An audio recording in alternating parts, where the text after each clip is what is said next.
జంపన్న వాగునీట మునిగిన ముగ్గురు భక్తులను కాపాడిన ఎస్డీఆర్ఎఫ్ బృందం. మేడారం జాతరలో భక్తులు పుణ్యస్నానాలు ఆచరించేందుకు జంపన్న వాగులోకి నీటిని వదిలారు. వాగులో పుణ్యస్నానాలు ఆచరిస్తున్న సమయంలో భూపాలపల్లి జిల్లాకు చెందిన మేకల జంపయ్య 36 సంవత్సరాలు, మేకల సరిత 14 సంవత్సరాలు, మేకల శిరీష 13 సంవత్సరాలు వాగులోకి దిగి స్నానాలు చేస్తుండగా నీటి ప్రవాహానికి కొట్టుకుపోయారు. అకస్మాత్తుగా నీటిలో మునిగిపోతుండగా అక్కడే విధుల్లో ఉన్న ఎస్డీఆర్ఎఫ్ 5th బెటాలియన్ సిబ్బంది వాగులోకి దూకి వారిని కాపాడి ఒడ్డుకు చేర్చారు. జంపన్న వాగులో మునిగిపోతున్న ముగ్గురు భక్తులను సురక్షితంగా కాపాడిన ఎస్డీఆర్ఎఫ్ బృందం సమయస్ఫూర్తిని, సాహసాన్ని పలువురు ప్రశంసించారు. బృందంలోని కానిస్టేబుళ్లు రామ్దాస్, ప్రవీణ్, రాజశేఖర్, రవి, రాజు, హరీష్లను ప్రశంసించారు.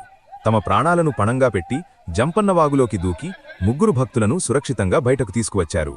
వాగులో నీటి ప్రవాహం అధికంగా ఉందని, ఎవ్వరూ స్నానాల కోసం నీటిలోకి దిగరాదని, ఒడ్డునే ఏర్పాటు చేసిన స్నానఘట్టాలలో స్నానాలు చేయాలని అధికారులు సూచించారు.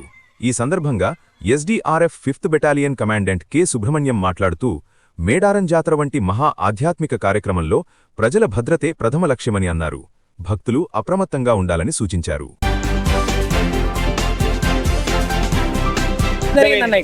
ఇక్కడ ఏంటంటే మా వాళ్ళు చూడకుండా వచ్చి వాగులో దునుకుంటే వాళ్ళకు ఈత రాదండి. ఈత రాకపోతే మనోళ్ళు వచ్చి మన సార్ వచ్చి కాపాడిండు.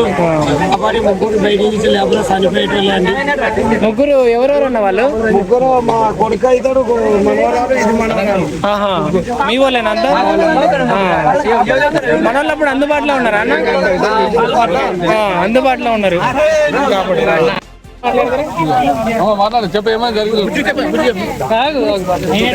మా చిన్నపాత పోయి వాళ్ళ దునిక వారిక పాప మునుగుతుందని తండ్రి వెనక మళ్ళీ మా చెల్లె మా దారి పోతుందని మా బిడ్డ గుట్టు దొరికింది.